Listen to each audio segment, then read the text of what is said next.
We are here at Birch Services on the M62 and we are eastbound, heading towards Hull. And it's an absolute hive of activity, so for anyone travelling over Easter bank holiday weekend, keep well away. This is not very good. What we have at the moment is two Gridserve chargers. These are 50 kilowatt dual bay. So that means that you're going to be sharing 25 kilowatts with somebody. And that's it here. We have a Tesla supercharger over there, not yet connected. We have a Gridserve charger here, not yet installed, but it's a massive activity. So let's show you what's going on. Okay, so we've got the old Gridserve chargers behind and they are pretty much useless. Bank holiday weekend, you get two cars here, 25 kilowatts each maximum. You're going to be here all day. You may as well use one of these, which is a these are 11s, 11 kilowatt fast charger. Waste of time. But what we have here is absolute massive activity. Now, we have been here so many times. The first time we filmed here was end of November, early December, and they were doing a huge amount of work. None of this was here then. They were just starting to dig up the car park and get all the groundwork in, but most importantly, getting all the cables in.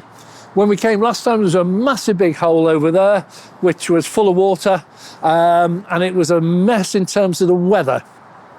There was nothing there, no retaining walls. So in the last couple of months, what's gone on is the substation has gone in. This means the power is here.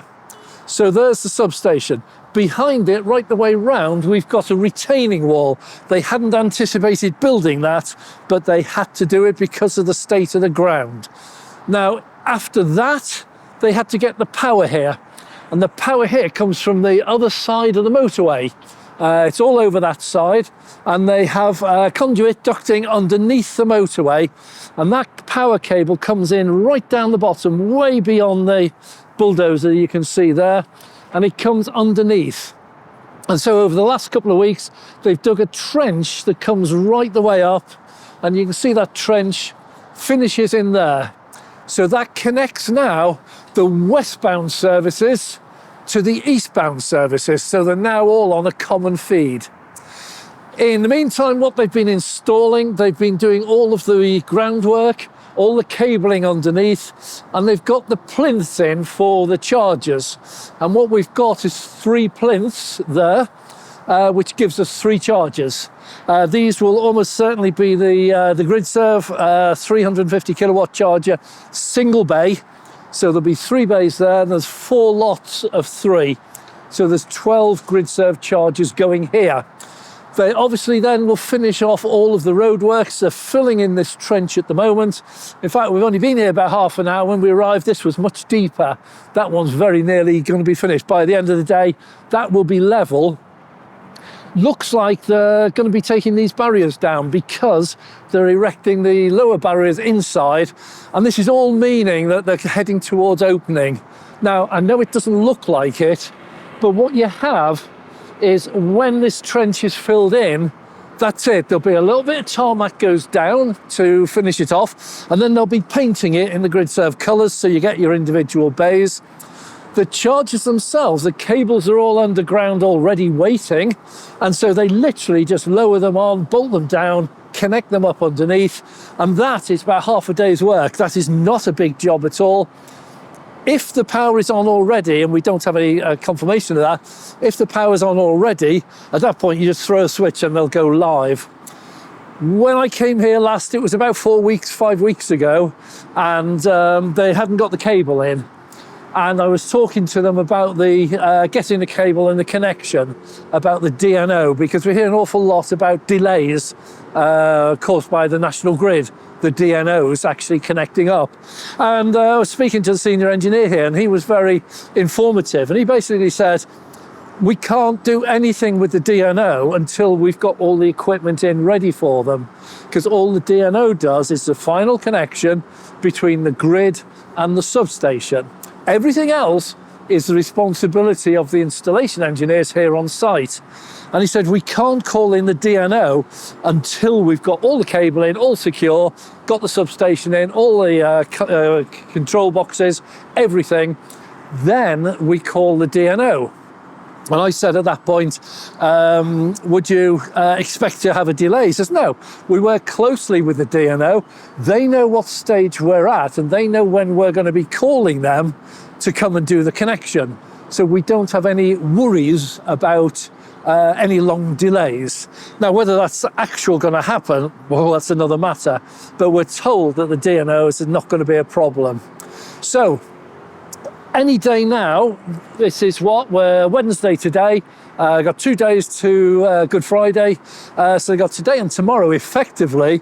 And then I suspect they'll be shutting down for Easter. I'm not sure they're going to be working over Easter. When I was here about 5-6 weeks ago, I asked if they're on schedule, and they said, yeah, their target date was originally the end of February, sorry. But they said we've had the wettest, coldest start to the year for an awful long time. And what that means is they couldn't do any digging, any trenching, any work, sensible work. So he said they lost about 3 or 4 weeks of actual groundwork time. So he said, considering the weather, we're actually on schedule. And the target really was, they were trying to open for Easter. They're not going to, but it's going to be close. And it's such a shame, because if this was open for Easter, this is a major route, the M62 across the Pennines. This would be a very popular location. Because at the moment, we just have these 2 Gridserves, and we're going to have a look in a minute at the Tesla supercharger, which is open over the other side. On the other side of the motorway, you can see the traffic in the background. It's a very busy motorway. But on the westbound services, there's a very similar layout there as well. Now you can see in the background, this is the M62, east-west. That's east, that's west. And very, very busy motorway. But over on the westbound side, there is a similar installation. They have, I think it's 10 Gridserves over there.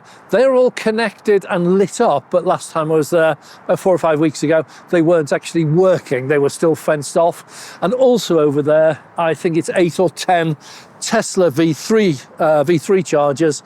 And again, they were not working at that time. And this was all down to power. So what's encouraging now is we've got the substation in, we've got the cable through to here. There's now almost nothing stopping these going live very, very quickly. And it's quite amazing when we watch these, as we do quite often, to see how quickly they go from this, which is a building yard, into a finished EV charging station. So we're going to keep an eye on this one. But for the moment, my thought is they're not going to get this one finished and working for Easter weekend. So don't come here if you're going to be charging, because you're going to be faced with 25 kilowatts shared. I wouldn't even bother. Nope. Now, talking about hive of activity, it's gone. We're getting so much closer. We're still at Birch. We've just come over the other side of the car park. That's the motorway over there. Behind me is the exit from the services back onto the motorway. But here, opposite side of the car park, we have a Tesla installation and the Tesla electrics going in. So when I was here last time, those 3 cabinets were fenced off. They weren't connected. There was nothing live over there. They were fenced off, and there were trenches everywhere. Just beyond the grey box, which is the communications box, there was a trench, and in there you could still see the cables where they connect them. Because the amazing thing is, when we were here last time, there was a load of reels of cable in the workyard. This cable is really thick cable, but a reel of it, they come on like 6 or 8 foot diameter wooden rolls, but you only get about 20 yards on there, 20 meters, maybe 50, I don't know the exact amount. But whatever you're doing, you have to join them. And we were fascinated last time to film them actually joining these cables together. And what they have, they just peel them back. They have a metal connector. They put it in, they bolt it in. They then put a lock cage around it. Then they put a plastic, a fiberglass cage around that. And then they pump that full of foam. And that totally seals and weatherproofs them. So the cable, when they join them, is bolted in place. It's then protected, it's then foam covered, and then there's a plastic case around that, and then they bury them. So that's going on everywhere. When they're bringing a cable from the westbound side to the eastbound side for the Gridserve, they'll do a similar thing. They'll pull the cable through, but after one reel, they'll only be about a quarter of the way through, they'll have to join it and then pull the new lot through as well. So when we say pulling a cable through, it's not a hand job. What's going to happen is there's going to be an electric winch, and they're going to attach that to one end of the cable. There's a pull through under there. They attach that and they'll pull that through on the electric winch. And the first bit will be easy, but every time they attach a new cable, it's going to get heavier and heavier. And the last little bit is going to be really heavy. Well, that's all been done. They're filling in the trench now. So that went very successfully. So that was getting from one side of the motorway to the other. Here, behind the communications cabinet, there's a new wooden structure. That is the transformer. And last time I was here, that was open. You could walk up to it. It wasn't live, of course, but it was out in the open. It's just a transformer, and it takes it down from the 11,000 volts, 111,000 volts, whichever it is, and it drops it down to the 400 and... it's normally 415 for three-phase, but the engineers who were here, the ones who were doing the cabling, said Tesla's actually asked for 480. And inside the transformer, there's a multi-select switch. So you can actually select whatever voltage you want out of it. And whereas Gridserve asked for 415, they work with that. Tesla always asks for 480. So it's just different. It's not right or wrong, it's just different. So that's the transformer in there. I've got lovely photos of that from previous visits. And then a little bit further over, behind the lorry now, is the substation. So this is where it was connected into the grid. So this is actually nothing to do electrically with Gridserve, which is 50 yards over that way. This has its own power supply, its own substation, its own transformer, its own control gear, and its own chargers. And we're going to have a look at the chargers now, because last time we came here, they were all covered over, taped up. And this time, they're open. And in fact, while we've been here, one car at least has pulled in and tried to charge. So they are usable, but they don't work. You can get at the plugs now and remove them. But when a Tesla Model 3 actually pulled in there and plugged in, thank you very much. When the Tesla plugged in, it's still totally dead. So they are, we think, literally at the stage where literally any minute, they can just turn this on and the whole station will be live. We did check on the way over here in the car. It's not yet appearing on the Tesla app, on the charger finder. So we knew it probably wasn't ready, but it could go live this afternoon, could go live tomorrow. And if this goes live, this is much quicker than that one, because there's no work left here as far as we know. As far as we know, the connection is made, everything's done. They just need someone to come here and commission it. So we would be hopeful this one could be live for Easter weekend. So let's go and have a quick look at the chargers themselves, and then we're finished over here. But it seems to be, when we were here last time, there was workers here, workers over there. They seem to be working, well, I wouldn't say they were in a race, because I'm sure they're a lot more professional than that. They wouldn't race to finish it off and cut corners. But there seems to have been a bit of a race going on, and we'll see that over the other side as well when we do a visit over there. But this one looks like it's in the lead at the moment. There's very little groundwork to do. The chargers are in, the ground's all tarmacked and painted, everything's connected. So we believe that the only thing left to do is to throw the switch in the substation, turn the whole system live, check all the systems out, make sure they're all safe and secure, and then open them up to the public. So our last visit here, these were all covered and tied down, every single one of them. There's 12 here. One of the things that you will notice if you haven't seen the previous video, these are V3 chargers, not V4s, and these are not installed anymore. Any Tesla installation now is using the V4s.